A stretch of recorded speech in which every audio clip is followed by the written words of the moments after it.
Voltamos com mais depoimentos dos réus do caso Flor de Lis. Para quem está chegando agora e para aqueles que não seguiram o caso desde o início, faremos um breve resumo. Estamos fazendo uma série documental do passo a passo sobre o caso Flor de Lis. A deputada federal e pastora, que é acusada pelo Ministério Público do Rio de Janeiro e pela Polícia Civil de ser a cabeça, a chefe da organização criminosa familiar que deu cabo da vida de seu marido, o pastor Anderson do Carmo, em junho de 2019, na garagem da casa da família. Esta série está servindo de base a muitos veículos populares e grandes de mídia que farão séries e documentários também. Enfim, aqueles a quem o caso interessou. O crime, o assassinato do pastor, teria sido a escolha final da família, devido aos fracassos antecedentes de tolher a vida do pastor, tanto por envenenamentos quanto por tentativa de homicídio. No mesmo dia do crime, 2 filhos de Flor de Lis foram presos e lá permanecem até o momento, pois são acusados do homicídio consumado. Um deles confessou que foi quem atirou no pastor, Flávio, mas depois voltou atrás e disse que foi obrigado a mentir na delegacia, pois sofreu torturas. Flávio já está confirmado que irá a júri popular em novembro deste ano. O outro é Lucas dos Santos, que 2 dias antes do crime havia completado 18 anos. Lucas é conhecido por ser o laranja do grupo, por ter ele ligação com o tráfico de drogas e ter sido autuado como menor infrator. O irmão mais velho tentou de várias maneiras colocar o crime nas costas de Lucas, bem como sua mãe, Flor de Lis. Flávio, segundo testemunhas e o próprio Lucas, teria insistido para que Lucas indicasse alguém que vendesse arma para assustar sua ex-esposa e depois teria insistido novamente para que o rapaz fosse junto com ele e o intermediador da compra até a favela da Maré. O rapaz foi e, segundo os autos do processo, é por isso que ele está preso. Pode haver mais coisas às quais não tivemos acesso, mas até o momento, nos autos do processo, Lucas estaria preso por acompanhar o irmão na compra da arma do crime.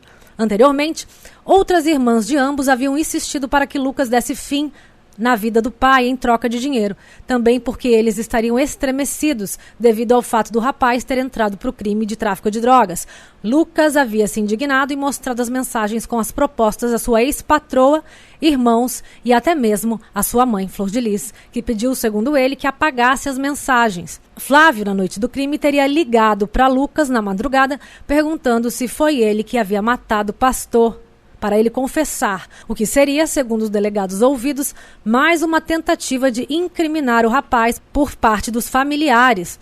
Lucas também irá a júri popular. Após o depoimento de Flor de Lis, vieram os depoimentos de Lucas e Flávio, ou melhor, somente o de Lucas. Flávio foi direcionado por seus advogados que trabalham para sua mãe Flor de Lis e se recusou a depor, o que é permitido, pois ninguém é obrigado a produzir provas contra si. E vamos aos fatos narrativos, que é o nosso modo de informar a cada um para que tirem suas próprias conclusões. Interrogatório do denunciado Flávio dos Santos Rodrigues. Boa tarde, senhor Flávio. Boa tarde. Senhor Flávio, o senhor já foi preso ou processado anteriormente? Não, senhora. Eu vou refazer a pergunta. O senhor já foi preso por algum crime, possui antecedentes criminais ou respondeu por alguma violência doméstica? Doutora, essa violência doméstica é por descumprimento, é uma ordem judicial. Eu vou refazer a pergunta. O senhor já foi preso por algum crime ou possui antecedentes criminais ou responde por violência doméstica? Na verdade, eu descumpri uma ordem judicial. O senhor tem algum apelido ou é conhecido por seus irmãos por algum outro nome? Não, senhora. Só Flávio mesmo. Em relação aos fatos narrados na sua denúncia, o senhor tem o direito constitucional de se manter em silêncio. O senhor vai responder as perguntas ou prefere se manter em silêncio? Eu vou me manter em silêncio, doutora. Então o senhor não vai responder as perguntas? Não, senhora. Então está encerrado o depoimento.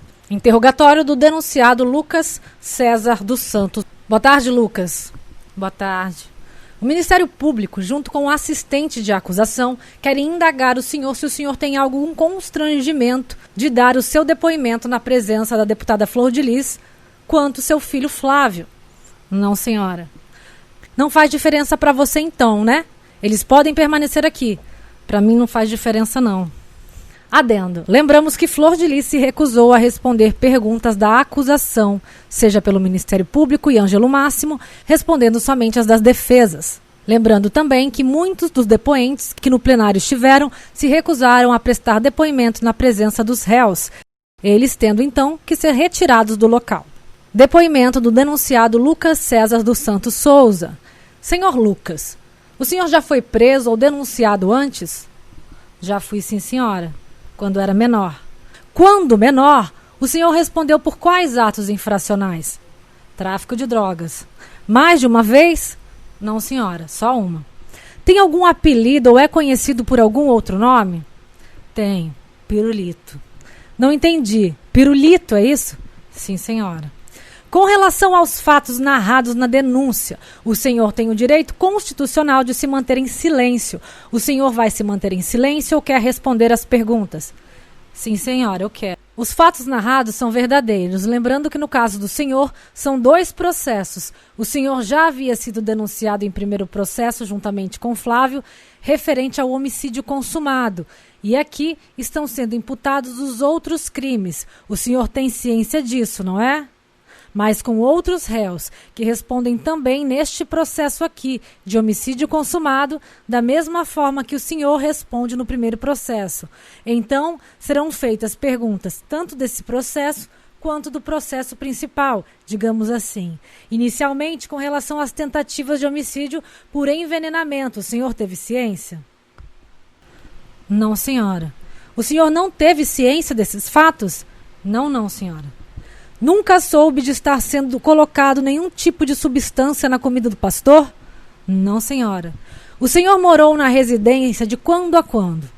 De 2012 até 2018. E o senhor saiu de casa lá no final de 2018 por qual motivo? Eu não queria ficar lá não, porque era muito desigual o tratamento. Desigual? Como? O senhor pode explicar? Questão de comida, de roupas, tratamento emocional, era tudo muito desigual. Então tem um grupo que é privilegiado, é isso que o senhor está dizendo? Sim, senhora. O senhor estaria no grupo que não é privilegiado? Sim, senhora. Foi dito aqui que o senhor era muito bem tratado, que tinha um quarto só para o senhor, com ar-condicionado e que tinha tudo de bom e do melhor. É verdade? Não, senhora. Então isso não procede? Não procede. E qual era o tratamento dispensado ao senhor lá na residência? Eu era o menos favorecido, né? Eu tinha que fazer todos os trabalhos de casa, porque se não fizesse, não podia sair de casa. Eu tinha que acordar cedo para varrer o quintal, arrumar a casa diariamente.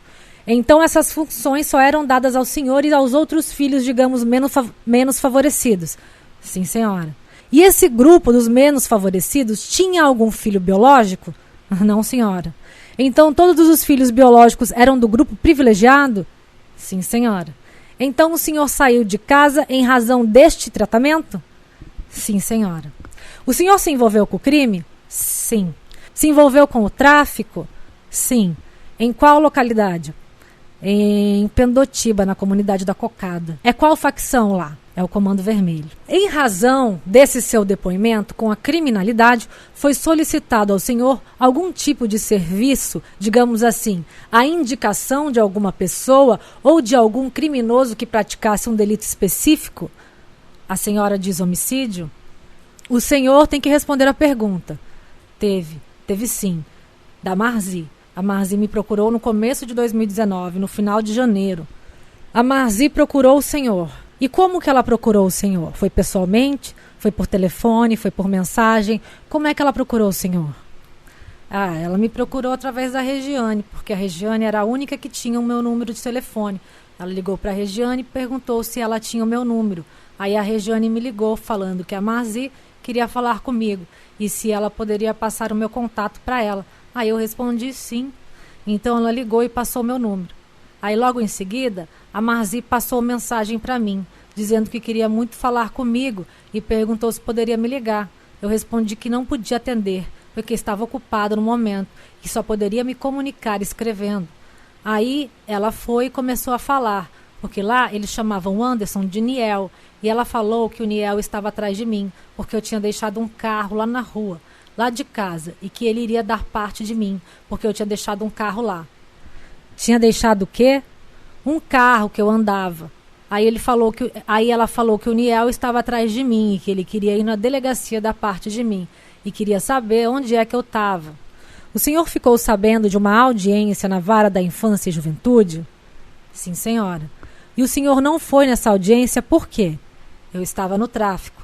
O senhor foi chamado para ir a essa audiência? Fui. Por quem? Pela Tayane Dias. Uma irmã do senhor? Sim. E a Marzi voltou a entrar em contato com o senhor ou fazer algum pedido? Ela foi direta e reta. Ela perguntou se eu não mataria o Anderson, porque ele estava insuportável, porque ninguém da casa estava aguentando mais ele lá. Que ele estava dando muito trabalho, minha mãe não estava suportando mais e que era para eu pôr um fim nisso. Sua mãe, Flor de Lis? Sim.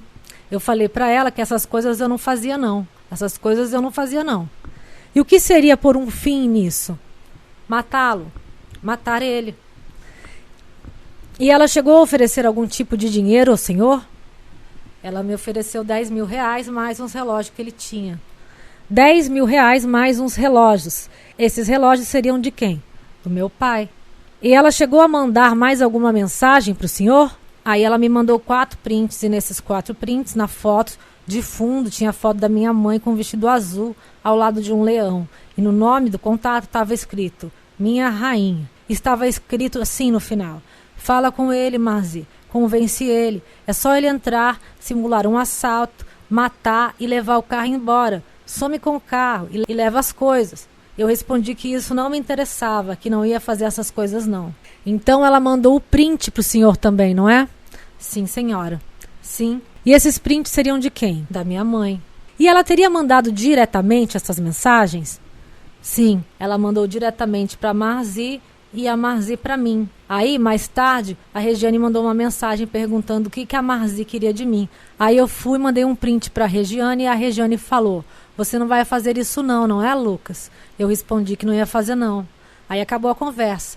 Aí mais tarde, por volta da 1h30 da manhã, eu estava ali no Largo da Batalha, em um pagode que tinha todo sábado. E umas 3h30 da manhã, 4 horas, a Marzi me mandou uma mensagem perguntando se eu poderia ir lá na entrada da casa, porque ela queria falar comigo.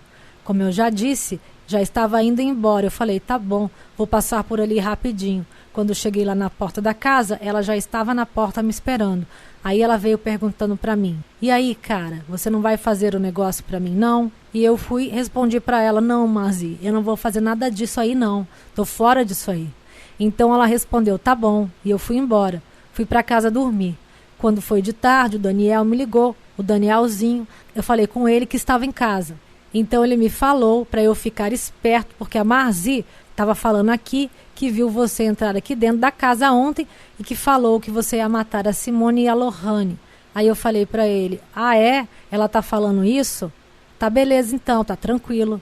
E isso era no domingo. Então na segunda-feira eu liguei para minha mãe. Só um minuto, só um instantinho. Que eu entendi. A Marzi falou que o senhor tinha entrado na casa, é isso? É isso sim, senhora. Que me viu entrando dentro de casa e eu e mais 2 caras, e que a gente ia matar a Simone e a Lohane lá dentro de casa. Mas por que ela falou isso? Sei não, senhora. E o senhor entrou na casa com essas pessoas? Não entrei não, senhora. Eu encontrei com ela no portão e dali eu fui embora. E ela disse se iria falar isso para alguém? Ela falou sim. Ela espalhou para geral na casa. E ela falou isso depois que o senhor se negou a matar o pastor? Sim, foi depois. Isso foi de sábado para domingo que eu entrei lá. E no domingo à tarde o Daniel falou isso para mim. Eu falei, ah é? Então tá bom, Daniel. E na segunda-feira eu liguei para minha mãe. Falei com ela que eu queria falar com ela porque estava vendo umas fofocas com meu nome. Então minha mãe respondeu, tá bom, meu filho, vem aqui em casa na hora do almoço. E aí você aproveita e almoça comigo. Aí eu fui lá, cheguei lá, ela estava no quarto e foi lá para a varanda comigo. A gente chegou na varanda e começou a conversar. E eu falei para minha mãe, mãe, a Marzi tá falando aqui em casa que eu quero matar a Simone e a Lohane, botando meu nome nisso. Aí eu fui, peguei o telefone e mostrei para minha mãe. Aí ela começou a ler as mensagens, foi lendo as mensagens que a Marzi tinha mandado para mim. Então ela foi lendo, e quando acabou de ler as mensagens, ela pegou meu telefone e apagou tudo. Foi na galeria de fotos, apagou os prints, apagou tudo. Tinha mensagem do tráfico também, e ela apagou também, falando que eu não era para andar com esse tipo de mensagem no telefone, porque se alguém me pegasse eu iria ser preso. E a sua mãe confirmou se foi ela mesma que tinha enviado as mensagens para Marzi? Ela falou que aquelas mensagens eram coisas da Marzi. E o senhor questionou o porquê das mensagens terem imagens do WhatsApp dela? Não, senhora, não perguntei não. Pode continuar então. Aí então, passou mais ou menos 1 mês e meio ou 2 meses, veio a Rayane. A Rayane estava lá em Brasília perguntando como eu estava, se estava bem, perguntando como é que eu estava, se eu estava bem, veio falando comigo. Ela passou direct pelo Instagram.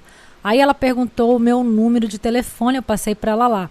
Aí a gente ficou conversando e ela perguntou como eu estava, de dinheiro, se eu estava trabalhando. Eu falei com ela que não estava trabalhando não. Aí ela veio com a mesma história da Marzi, só que ela veio falando um pouco diferente, que não era para mim fazer não, que era para arrumar alguém para fazer, que ela iria me pagar 10 mil para mim e que era para ficar com 5 mil e dar os outros 5 para a pessoa que ia fazer o serviço, que quando eu pudesse, que era para ligar para ela para avisar que ela então ia depositar os 10 mil para mim e quebrar o telefone dela para jogar fora. Então eu respondi para ela, não, Rayane, eu não quero participar dessas coisas não, tô fora. Já teve aquela história da Marzi lá e todo mundo achando que eu quero matar ele. Tô fora, não quero saber disso não. Então ela falou assim, você não vai fazer mesmo não, cara? Ele tem uma reunião amanhã às 10h30 na igreja. É só você interceptar o carro dele. Então eu falei, não, Rayane, não vou fazer nada disso aí não. Não vou fazer isso. Então ela falou, tá bom então, já que você não quer fazer, quando eu for no Rio então, eu arrumo alguém para fazer esse serviço aí para mim. Aí eu falei, tá bom. E depois eu liguei para minha mãe de novo, que eu queria falar referente a Rayane. Aí quando eu fui falar referente a Rayane, ela pegou um telefone que ela tinha, um iPhone 6, aí abriu as mensagens dela com a Rayane e começou a me mostrar os textos das mensagens dela com a Rayane. Aí me mostrou um texto da Rayane que estava escrito assim, e aí, Chechel, tudo pronto para a cirurgia de amanhã? Aí ela falou para mim, a Rayane tá com isso aí na cabeça, ela tá querendo matar o Niel, ela tá muito revoltada com ele.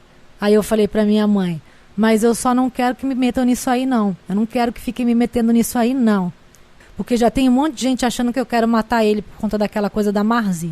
Então, não quero que coloque meu nome nisso aí não. Aí ela falou, tá bom, eu peguei e fui embora e não tive mais contato.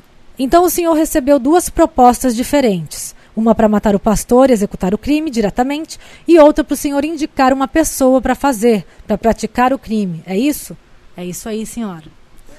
E o senhor sabe se o pastor teve ciência desta mensagem por compartilhamento de mensagem pelo iPad ou iPhone? Da Marzi ele teve sim, porque no dia que eu fui lá falar com a minha mãe referente à conversa da Rayane, ela falou que tinha aparecido e falou que o pastor estava pegando firme com a Marzi para saber quem é que tinha escrito, de quem eram aquelas mensagens e quem é que estava mandando. E por que a Marzi estava se escondendo, que eu estava proibido de entrar lá em casa e que não era para ninguém mais abrir o portão para mim. Por causa dessas mensagens, é isso?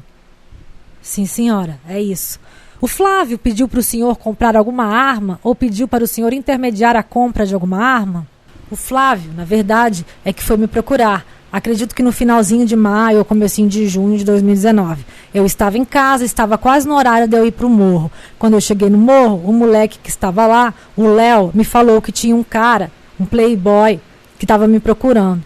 Aí eu perguntei como ele era. É um cara branquinho que estava vestido de camisa social, tênis social, calça jeans e de óculos. Aí eu falei, eu acho que eu sei quem é. E aí fui lá na casa e cheguei lá e o Flávio estava na casa. Aí eu perguntei, Flávio, você foi me procurar?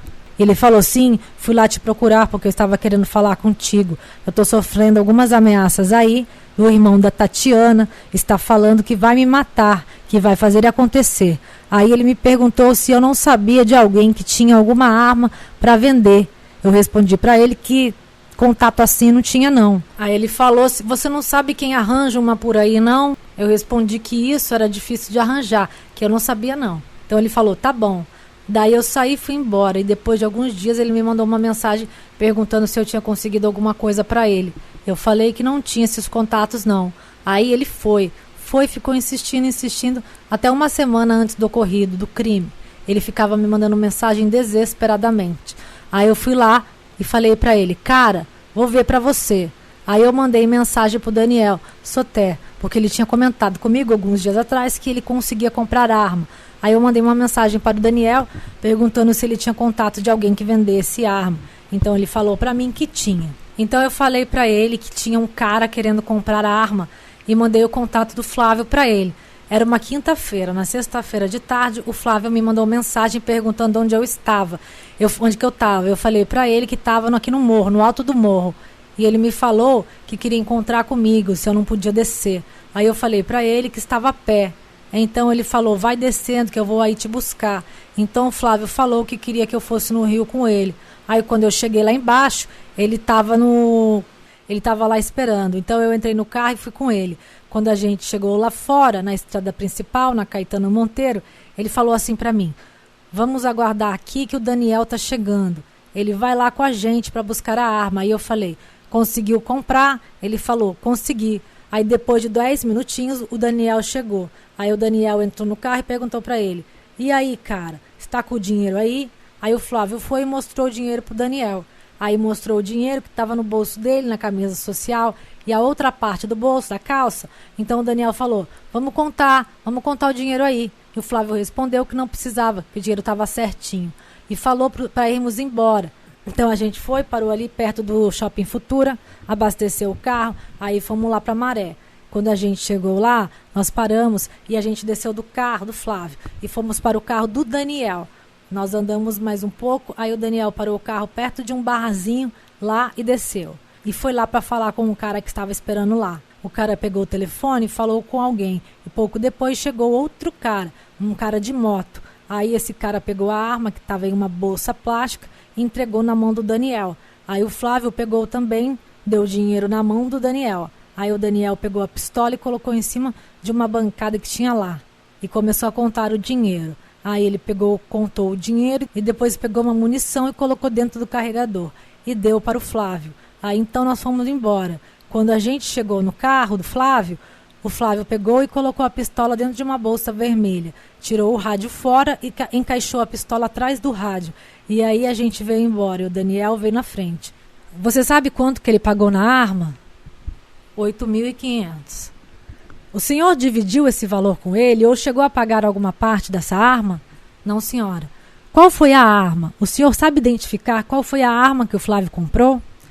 Foi uma pistola Bersa 9mm.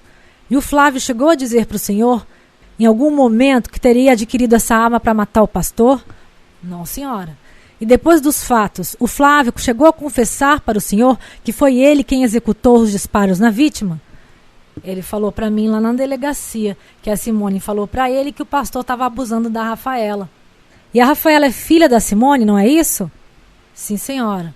A Simone falou para ele, para o Flávio, que o Anderson estava abusando da Rafaela. E o Flávio, então, quis dar um fim nisso. Então o Flávio disse para o senhor que matou o pastor em razão das reclamações da Simone, por esse suposto abuso com a filha dela, é isso? Sim, é isso. No dia do fato, o senhor esteve na casa? Sim, senhora, tive. Em que momento o senhor esteve na casa? O senhor sabe dizer se o Flávio estava acordado? Que horário o senhor foi lá? Eu estive na casa por volta das 2h30 da manhã. Eu fui na casa para deixar uma mochila que estava com droga, porque eu ia sair para o baile. Aí quando eu cheguei na casa, o carro blindado que a minha mãe usava, o senhor não morava mais lá, não é? Por qual motivo o senhor foi na casa nesse dia? Não morava. Eu fui lá para deixar a mochila. E nessa mochila tinha o quê? Tinha droga na mochila. Não eram roupas, não é? Tinham drogas. Sim, tinham drogas. Aí eu cheguei lá em casa, vi que o carro blindado estava na rua, o portão estava aberto, portão pequeno. Aí eu entrei e vi que a garagem estava vazia. Não vi os cachorros, não vi nada. Aí eu subi as escadas e entrei pela cozinha. Aí quando eu cheguei no quarto da minha avó, onde o Flávio ficava, aí ele levantou e perguntou o que eu estava fazendo ali. Então eu falei para ele que tinha ido ali para deixar a mochila, porque eu estava indo no baile e de manhã eu pego. Então ele falou, tá bom, mas tinha que pegar bem cedinho. Então eu falei para ele que estava tranquilo, que iria pegar a mochila no máximo 7 horas. Aí eu entrei e fui no banheiro e aproveitei para beber água. Foi quando eu olhei pro Flávio e ele estava na cama, sentado, mexendo no celular. Eu peguei e fui embora. O senhor estranhou não ter visto os cachorros? Até porque o senhor falou que não viu os cachorros nem nada. Eu não estranhei não, porque eu pensei que os cachorros podiam estar dentro da casa ou na parte de trás da casa. Aí eu peguei e fui embora. Depois de mais ou menos 1 hora, o Flávio mandou mensagem para mim. Então, quando o senhor foi na casa, o Flávio estava acordado, não estava dormindo. Sim, senhora, estava acordado quando eu cheguei. E quando eu saí, ele estava sentado na cama, mexendo no celular. Lá na delegacia, o senhor ficou preso junto com ele? Não, nós ficamos em celas diferentes. O senhor tinha visão de onde ele estava? Era a cela do meu lado. Qual foi o tratamento que os senhores receberam lá na DH? Os senhores foram maltratados ou alguém sofreu tortura para ter que confessar algum crime? Não. Foi um tratamento normal, bem digno. Então o Flávio também não recebeu tortura que o senhor tivesse visto? Não, senhora, não recebeu tortura, não. Vocês não eram obrigados a fazer xixi em garrafa, nada disso, não é? Não, senhora. Depois que vocês saíram da DH, vocês foram encaminhados para um presídio lá em Bangu, não é? O Bandeira Estampa. Lá no Bandeira Estampa, o senhor sabe se tem alguma vinculação com ação ou facção ou com milícia? Lá no Bandeira Estampa é um presídio de milicianos. Então, lá no presídio era um presídio de milicianos, mas o senhor integrava uma facção do Comando Vermelho, não é isso? Sim, eu era do Comando Vermelho. Adendo. Comando Vermelho e milícia são oposição. Onde tem Comando Vermelho e milícia, tem confronto. Ou seja, possivelmente o rapaz foi jogado lá, para o que os senhores mesmos podem entender. E lá nesse presídio, para onde o senhor foi encaminhado, o senhor ficou preso junto com o Flávio na mesma cela? Sim, fiquei. E lá nesse presídio, os senhores tinham contato com esse outro réu, o Marcos Siqueira? Sim, nós tínhamos. E o que o Marcos fazia lá no presídio? Ele era da faxina. E como a faxina do presídio, ele podia circular entre vocês? Sim, podia. E houve alguma entrega a ele que fosse destinada a você ou a vocês? Teve uma carta que chegou lá nas mãos do Marcos e ele entregou essa carta para o Flávio e o Flávio me entregou. Então o Marcos recebeu uma carta e ele entregou para o Flávio e o Flávio que repassou, foi isso? Sim, foi isso. E que carta era essa? Era uma carta escrita para mudar o roteiro do crime, que era para eu assumir tudo e também colocar no nome do Misael e do Luan. Então essa carta era para colocar o Misael e o Luan como mandantes e o senhor como executor dos disparos, é isso? Sim, é isso. E o que foi dito para o senhor em relação a isso? Que era para o senhor fazer isso por quê? Essa carta estava escrita com a letra da minha mãe, com a assinatura dela. O senhor conhece a letra da sua mãe? Sim, conheço. Então o senhor pode precisar que a carta foi escrita por ela? Sim, posso. Aí ela falou que eu precisava fazer aquilo para ela mostrar lá na reconstituição, porque se eu não fizesse isso, não iria poder mostrar lá na reconstituição que teve. Eu vou continuar na carta. O senhor, com relação à reconstituição, já que o senhor fez esse parênteses, o senhor iria participar da reconstituição? Não iria? Sim, iria. O senhor foi procurado por alguém pedindo para que o senhor não participasse? Eu fui procurado por 2 advogados do Flávio, Dr. Flávio e Dr. Maurício. Eles pediram para mim não participar porque poderia complicar a minha mãe. E foi levado algum documento para o senhor copiar? Foi, essa carta. Esses advogados chegaram a entrar nesse assunto com o senhor? Eles falaram que tinham ciência da carta e que eu estava sendo um homem e que eu não iria ficar muito tempo preso, não. No máximo, 5 anos eu iria sair da cadeia. Isso se o senhor assumisse o crime, é isso? Sim, senhora, é isso. E apesar deles não serem advogados do senhor, eles foram lá fazer esse contato com o senhor, não é? Sim, foram. Nessa época, o advogado do senhor já era o defensor público? Não, senhora. E qual era o conteúdo especificamente dessa carta, além do que o senhor já disse, de que o Misael e o Luan seriam os mandantes e o senhor seria o autor dos disparos? O conteúdo todo eu não lembro, não. Eu lembro de algumas partes. Uma parte que estava escrito na carta, que a minha mãe pediu para eu copiar, era para eu falar que só o Flávio sofria maus tratos lá na DH e que o Misael tinha acesso livre à DH na hora em que ele quisesse. Então, era para dizer que o Flávio havia sido torturado na delegacia, para confessar, certo? Sim, era para falar isso. Era para falar que o Misael tem acesso livre na hora que ele quisesse e que tudo foi arquitetado pelo Misael. E que era para eu falar que o porquê era porque o Anderson era uma pedra no caminho do Misael e queria tirar o Anderson do caminho dele, essas coisas. E essa carta original, que inclusive o senhor disse que estava assinada pela sua mãe, o que foi feito com essa carta? Eu tinha guardado para poder levar na reconstituição e quando foi procurar eu não achei. Então fui perguntar ao Flávio se ele tinha visto a carta ou se ele tinha pegado ela. E ele falou para mim que tinha pegado a carta, tinha rasgado e jogou no vaso e deu descarga para poder destruir aquela carta. E o senhor chegou a copiar essa carta na íntegra, com o conteúdo todo? Sim, copiei. E sabe quem levou essa carta para o presídio? A mulher do Marcos. A Andréia? Sim. Então foi o Marcos que pegou essa carta que o senhor escreveu, passou para a Andréia tirar do presídio, é isso? Sim, é isso. O senhor chegou a saber se houve algum pagamento para a Andréia? Não soube não. Em relação à reprodução simulada, o senhor voltou atrás em participar por conta dessa abordagem dos advogados, certo? Sim, foi por conta disso. Teve uma audiência aqui no processo anterior, em que a mãe da senhora Flor de Lis esteve aqui e que eu até permiti que ela tivesse contato breve com o senhor. O que ela disse para o senhor nessa oportunidade? Ela disse para eu ver bem o que eu fosse falar, porque era para eu honrar a minha mãe, porque ela me amava muito. Então não era para o senhor falar nada que pudesse prejudicar a sua mãe, é isso? Sim, basicamente isso. Em algum momento, a deputada chegou a assumir para o senhor que tinha intenção de matar o pastor Anderson? Não, senhora. A Marzi sim, não é? A Marzi sim. Ok. Com a palavra, o Ministério Público. Voltamos a qualquer momento com a continuação do depoimento de Lucas e o interrogatório do Ministério Público.